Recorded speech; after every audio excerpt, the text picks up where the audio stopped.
The Elise Kann collection is a collection of stamps, documents, and some photographs that Elise Kann Jaeger donated to the museum.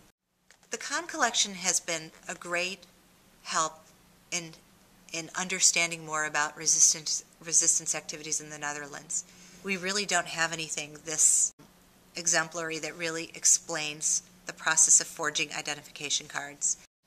Elise Kann was one of 4 children, Jewish children, living in the Netherlands when the Nazis invaded the Netherlands. Elise Kann's mother was friends with Molly van Heel, and Molly had approached Elise's mother and said, "You're in danger, you're Jewish, it's 1942, you really need to go into hiding and we want to help you." And Elise's mother didn't want to do that. She wasn't ready. Some time had passed, she came back and she said, "Look, you might not want to go into hiding yourself, but you have to think of your children." So she agreed to go ahead and place her children in hiding with a number of rescuers. It turned out that Elise and her sister, Judith, were in hiding with Molly van Heel and her husband Jerry. The van Heels lived in Eindhoven. Philip's company was in Eindhoven, and there were people who were working in the company, and they got together as a group and they decided they needed to rescue Jews, help people, work with the resistance. And the van Heels didn't want to do that because they didn't want to be part of a group. Nevertheless, they wanted to help. It really probably came to a head when Mrs. van Heel, Molly van Heel's brother, who was performing resistance activities, was arrested and was killed. And they took over her brother's efforts and continued on from there. In other countries, you have experiences where people would purchase baptismal papers or birth certificates from non-Jews and just walk into an office and have cards issued to them using that piece of paper. This is different because they were actually making the identification cards in their house, which is highly unusual because you needed the stamps. You needed a variety of devices to make it work.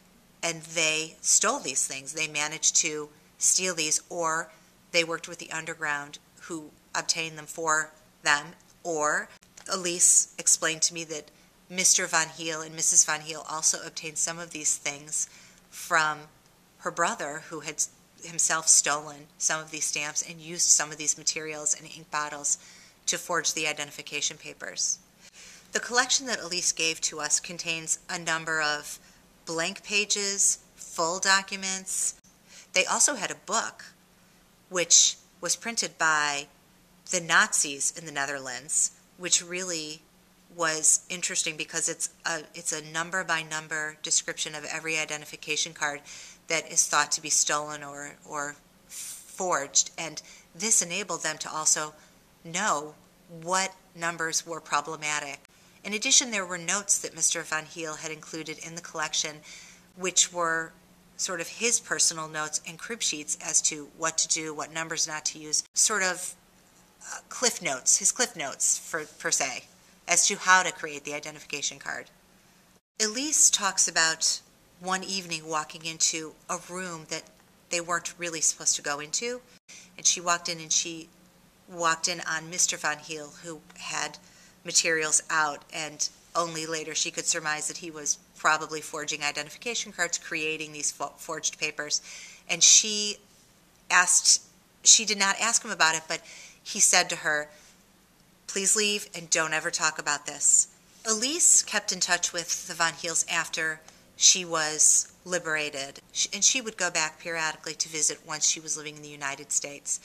And at one of these visits, she approached Mr. van Heel and she asked him about it. And he went into the other room and he got out a box, and it was the box with the stamps, the ink, the blank pages, everything.